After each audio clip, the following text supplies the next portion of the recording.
नमस्कार, आप देख रहे हैं खबरों का सबसे विश्वसनीय और धमाकेदार बुलेटिन न्यूज ब्लास्ट और आपके साथ में विजेंद्र सोलंकी। शुरुआत करते हैं शिक्षा जगत को मुख्यमंत्री की सौगातों की। 11 सरकारी कॉलेज के भवनों का लोकार्पण आज मुख्यमंत्री अशोक गहलोत ने किया, वहीं शिलान्यास भी किया। सरकारी कॉलेज सीकर 600 लाख रुपए इस पर खर्च होंगे।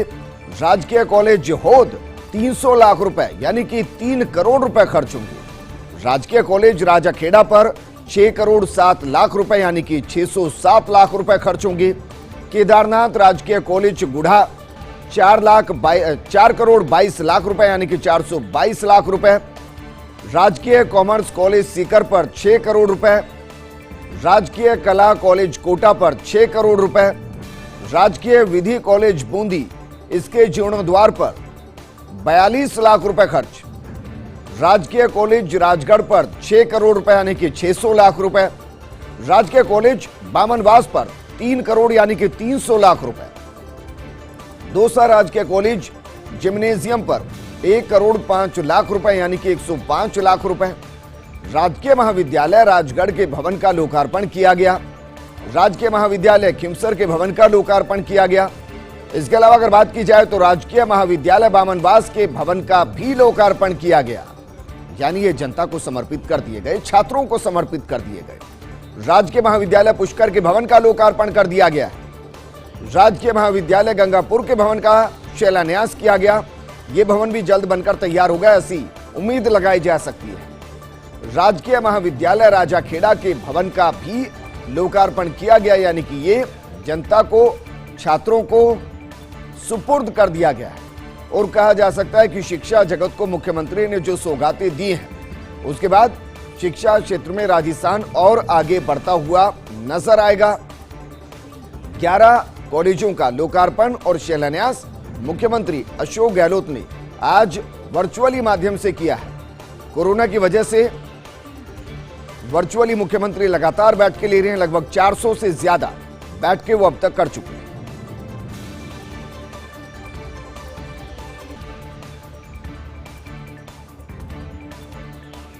राजकीय महाविद्यालय खिमसर के भवन का लोकार्पण किया गया है। इसके अलावा राजकीय महाविद्यालय बामनवास के भवन का भी लोकार्पण किया गया है। राजकीय महाविद्यालय पुष्कर के भवन का लोकार्पण किया गया। इसके अलावा अगर बात की जाए राजकीय महाविद्यालय गंगापुर के भवन का भी शिलान्यास किया गया, मुख्यमंत्री के हाथों ही शिलान्यास हुआ है। राजकीय महाविद्यालय राजाखेड़ा के भवन का लोकार्पण किया गया है। 11 सरकारी कॉलेज के भवनों का लोकार्पण और शिलान्यास आज मुख्यमंत्री के हाथों हुआ है। और बात करते हैं जब राजेंद्र पारीक ने किया मुख्यमंत्री के सामने बाल हट। आज खुद विधायक पारीक ने किया इसका खुलासा। बात 2011 की है। साल 2011 की आधी रात का किस्सा सुनाया पारीक ने और कहा कि एक बार रात 12 बजे मैं मुख्यमंत्री के पास पहुंचा। सीकर में बालिका कॉलेज की मांग रखी थी। सीएम ने कहा कि 12 बजे कौन सी कॉलेज खुलती है। इस पर पारीक ने सीएम के सामने बाल हट किया। फिर तुरंत ही आधी रात सीएम ने कॉलेज की स्वीकृति दी। सीके मैथ्यू को फोन करके कॉलेज खोलने का आदेश दिया गया। आज उस कॉलेज में 6000 बालिकाएं पढ़ रही हैं। तो ये 2011 का किस्सा उन्होंने सुनाया और इसके जरिए शायद वो ये बताना चाहते थे कि मुख्यमंत्री जो खुद को 24/7 के पॉलिटिशियन कहते हैं, यानी कि हर वक्त उपलब्ध, उस तरफ वो इशारा करना चाह रहे होंगे। साथ के साथ मुख्यमंत्री कैसे क्विक एक्शन लेते हैं, क्विक डिसीजन लेते हैं, इसकी तरफ भी इशारा करना चाहते होंगे। तभी तो उन्होंने इस किस्से को सुनाया और कहा कि 12 बजे वो मुख्यमंत्री से मिलने पहुंचे। मुख्यमंत्री ने भी उनसे पूछा आने का कारण, तो उन्होंने कहा कि बालिका कॉलेज खुलना चाहिए। मुख्यमंत्री ने कहा कि 12 बजे कौन सी कॉलेज खोलती है। इस पर पारीक ने सीएम के सामने बाल हट किया। फिर तुरंत ही आधी रात को मुख्यमंत्री ने कॉलेज की स्वीकृति दे दी। बाकायदा सीके मैथ्यू को फोन किया गया, कॉलेज खोलने का आदेश दिया गया। और आज देखिए वो कॉलेज 10 सालों में बढ़ता बढ़ता इतना बढ़ गया है कि उस कॉलेज में आज की तारीख में 6000 बालिकाएं पढ़ रही हैं। राजस्थान विश्वविद्यालय से जुड़ी बड़ी खबर का रुख करते हैं। दरअसल विश्वविद्यालय प्रशासन ने जारी किया परीक्षा का कार्यक्रम, यानी कि कैलेंडर जारी कर दिया है। 29 जुलाई से 4 सितंबर तक आयोजित होंगी अंतिम वर्ष की परीक्षाएं, क्योंकि जो फर्स्ट ईयर के स्टूडेंट थे उनको प्रमोट करके सेकंड ईयर में, भेज दिया गया है। सेकेंड ईयर के जो स्टूडेंट है वो प्रमोट होकर थर्ड ईयर में पहुंच चुके हैं, लेकिन फाइनल ईयर के जो स्टूडेंट है उनके एग्जाम होने हैं और उसको लेकर तारीखों का ऐलान हो गया है। यूजी, पीजी और सेमेस्टर के अंतिम वर्ष की परीक्षाएं शुरू होंगी। 22 जुलाई को यूनिवर्सिटी की वेबसाइट पर प्रवेश पत्र अपलोड कर दिए जाएंगे। इस दौरान 5 लाख से ज्यादा परीक्षार्थी परीक्षा में हिस्सा लेंगे। मेरे सहयोगी भारत मेरे साथ जुड़ चुके हैं। भारत, जिसका इंतजार था वो कैलेंडर सामने आ चुका है। 5 लाख परीक्षार्थी जो इंतजार कर रहे थे, यूजी, पीजी से जुड़े हुए, फाइनल ईयर से जुड़े हुए, उनकी तारीखों का ऐलान हो गया है। देखिए विजन, सबसे पहले तो आपको बता दूं कि एक बार फिर फर्स्ट इंडिया की खबर का असर है और यानी कि खबर पर मोहर यहाँ पर लगी है, क्योंकि आपको बता दें कि यूजी और पीजी फाइनल की परीक्षाओं को लेकर फर्स्ट इंडिया ने खबर चलाई थी कि 29 जुलाई से परीक्षाएं शुरू होंगी और आज वही हुआ।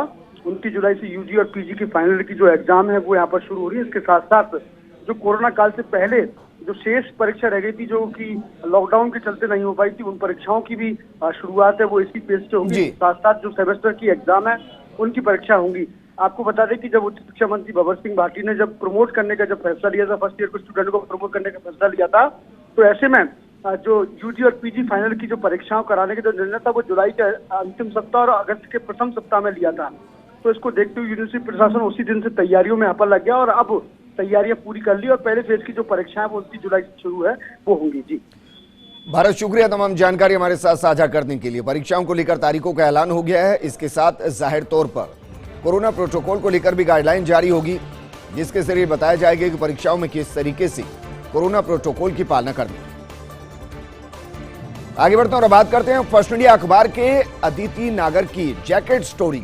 दरअसल cabinet reshuffle and political appointment, now everyone look up to Gehlot. मुख्यमंत्री गहलोत मंत्रिमंडल फेरबदल और विस्तार जल्द। पूरी कांग्रेस की नजरें गहलोत के अगले स्टेप पर टिकी हैं। सोनिया गांधी, अजय माकन, सचिन पायलट को भी गहलोत की सहमति का इंतजार है। दरअसल आलाकमान द्वारा प्रस्तावित फॉर्मूले पर सहमति का इंतजार है कि मुख्यमंत्री गहलोत उस पर अपनी सहमति दे, अप्रूवल दे तो आगे की तैयारी शुरू की जाए।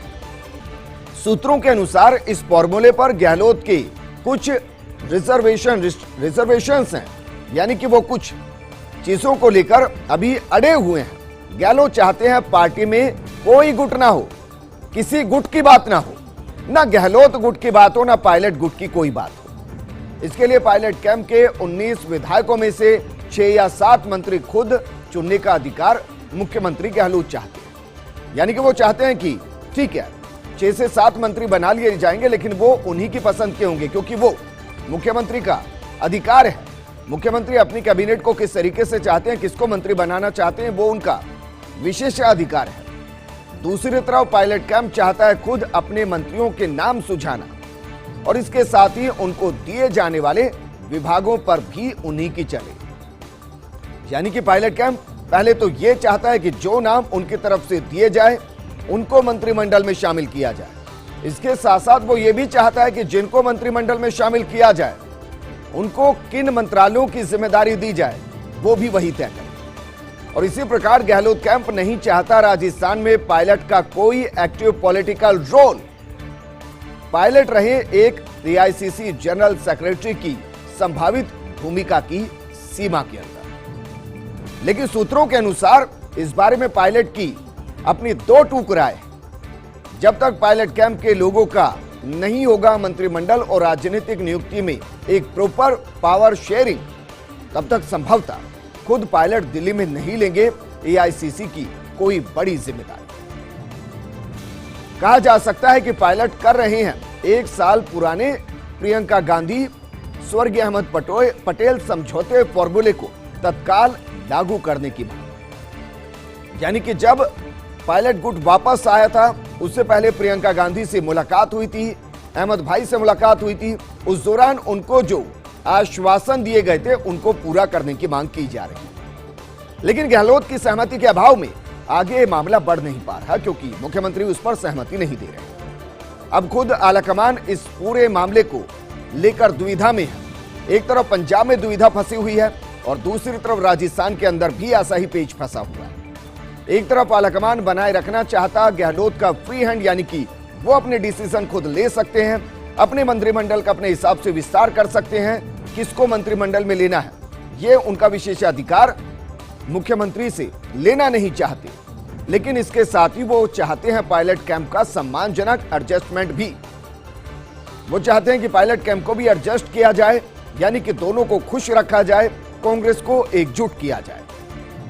अब इस उलझी गुत्थी को सुलझाने में प्रियंका, अजय माकन, अशोक गहलोत और पायलट को इन सब के फैसले का इंतजार है, क्योंकि इस फैसले के बाद ही पायलट कैंप बना सकता है आगे की रणनीति कि आगे का स्टेप उनका क्या रहेगा।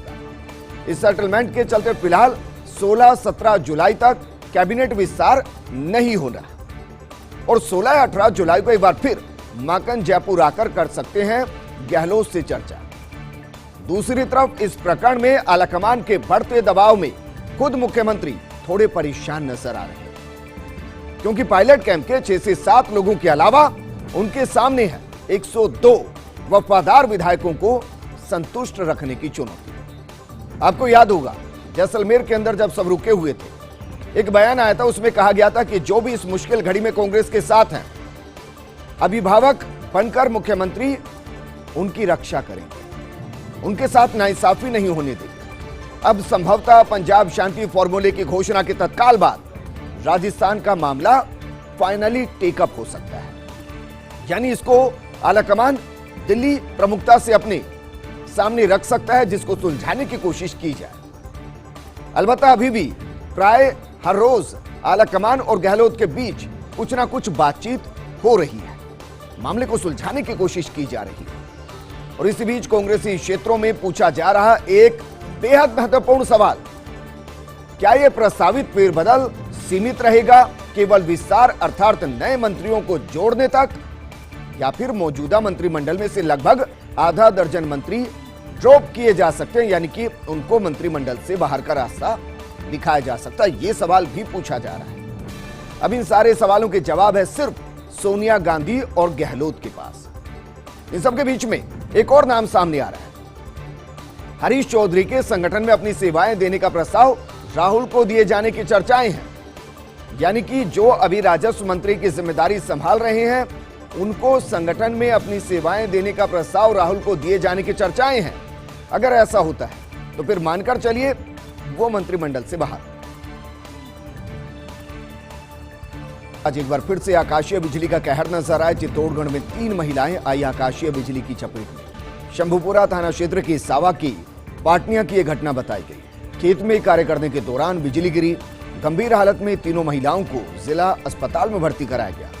दौसा में भी आकाशीय बिजली से 2 लोग झुलस गए, दोनों को अस्पताल ले जाया गया।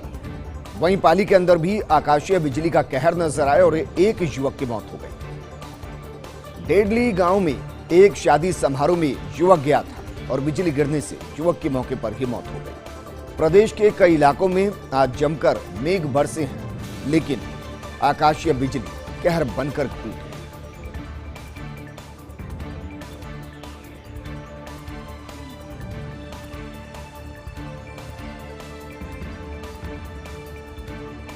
इस महीने 2 आईएएस, 1 आईपीएस और 3 आईएफएस अधिकारी सेवानिवृत्त होंगे, यानी कि रिटायर होंगे। आईएएस वीरेंद्र सिंह बांकावत, आईएएस श्यामलाल गुर्जर सेवानिवृत्त होंगे।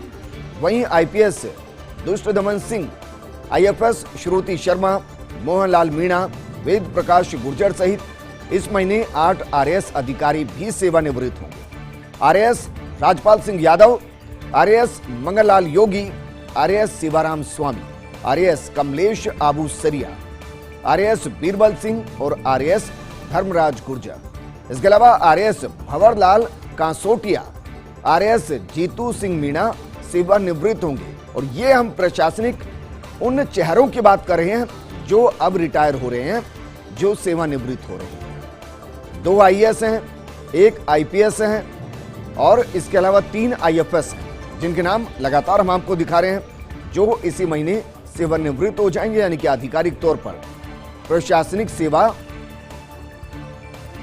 से उनकी विदाई हो जाएगी। कई आरएएस के नाम भी इसमें शामिल हैं। आरएएस कमलेश आबूसरिया है, आरएएस बीरबल सिंह है, आरएएस धर्मराज गुर्जर है, आरएएस भंवरलाल कांसोटिया है, आरएएस जीतू सिंह मीणा, जो सेवानिवृत्त हो रहे हैं। जयपुर के जौहरियों के लिए खुशखबरी है। दरअसल कोरोना की मार से उबर रहा ज्वेलरी उद्योग रत्न एवं आभूषण का निर्यात सुधार की राह पर है। चालू वित्त वर्ष की बात की जाए तो पहली तिमाही में दिखा सुधार का रुझान। सिल्वर ज्वेलरी के निर्यात में रहा 155.05% का सुधार। जड़े हुए सोने के आभूषणों के निर्यात में रहा 69.89% का सुधार। वहीं कट और पॉलिश्ड डायमंड के निर्यात में रही 26.45% की वृद्धि। कोरोना से पहले के अप्रैल जून 2019 और अप्रैल जून 2021 का विश्लेषण किया जाए तो जेईपी के निर्यात आंकड़ों से सुधार की पुष्टि हो रही है। पूरे जेम्स एंड ज्वेलरी सेक्टर के तिमाही निर्यात में 8.46% का सुधार रहा है। अमेरिकी डॉलर के मूल्यों के अनुसार निर्यात सुधार का रुख है करीब 3% से ज्यादा। हालांकि रंगीन रत्नों के निर्यात में इस तिमाही की रही 29.1% की कमी, लेकिन वर्ष अप्रैल जून 2020 की तिमाही की तुलना में रंगीन रत्नों का निर्यात बढ़ा है। और ये सुखद तस्वीर कम से कम राजस्थान के लिए, जयपुर के लिए, कि धीरे धीरे जेम्स एंड ज्वेलरी का व्यापार वापस पटरी पर लौट रहा है। और बात करते हैं राजस्थान यूनिवर्सिटी की, जिसका फीका पड़ता दर्जा नजर आ रहा है। दरअसल आरयू से संबद्ध कॉलेजों की संख्या सिमटकर 400 रह गई है, जबकि 5 साल पहले की बात की जाए तो 7 जिलों में करीब 1200 कॉलेजों ने आरयू से संबद्धता ले रखी थी, यानी कि मान्यता ले रखी थी। वहीं छात्र संख्या 10 लाख से घटकर सिर्फ 6.5 लाख के आसपास रह गई, यानी कि 6,50,000 के आसपास रहे। नई यूनिवर्सिटी खुलने और कई कॉलेज बंद होना माना जा रहा है इसका बड़ा कारण।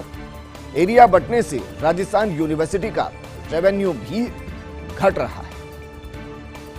और इस तरीके से कहा जा सकता है कि साख धीरे धीरे आरयू की कम हो रही है, क्योंकि न सिर्फ कॉलेज जो उनसे आरयू से मान्यता प्राप्त थे उनकी संख्या कम हो रही है, बल्कि छात्रों की संख्या भी कम हो रही है। और इसकी वजह से आरयू का रेवेन्यू भी घट रहा है, कम हो रहा है।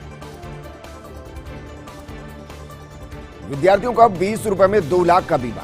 सरकारी कॉलेजों में विद्यार्थियों की बीमा कवर प्रीमियम राशि में कटौती की गई है। अब 100 रुपए की जगह 20 रुपए में 2 लाख का बीमा कवर मिलेगा। दुर्घटना बीमा योजना में इलाज के लिए भी सहायता का प्रावधान है, लेकिन ये छात्रों के लिए थोड़ी सी राहत की खबर है, क्योंकि अब इसके लिए उन्हें 100 रुपए नहीं बल्कि सिर्फ 20 रुपए चुकाने होंगे और 2 लाख का बीमा उनके नाम हो जाएगा। जयपुर से बड़ी खबर है, आरटीडीसी की 36 इकाइयों को लीज पर देने की तैयारी की जा रही है। कलेक्टर्स की अध्यक्षता वाली समितियां करेंगी इकाइयों का मूल्यांकन। नगरपालिका और पंचायत समिति क्षेत्रों में यूनिट दी जा सकती निकायों को। पालिका या पंचायत इन इकाइयों को चलाना चाहे तो दी जाएगी लीज। पर्यटन निगम की अनुपयोगी संपत्ति राज्य सरकार को सरेंडर की जा सकती है। कल मंत्री गोविंद सिंह डोटासरा की अध्यक्षता में बैठक में फैसला हुआ। वित्त विभाग को प्रस्ताव भेजकर जल्द ही इसकी मंजूरी ली जाएगी, और अगर मंजूरी मिलती है तो मानकर चलिए लीज पर दे दी जाएगी। इस बुलेटिन में फिलहाल इतना ही, लेकिन आप बने रहिए फर्स्ट इंडिया न्यूज के साथ, क्योंकि खबरों का सिलसिला लगातार जारी है। नमस्कार।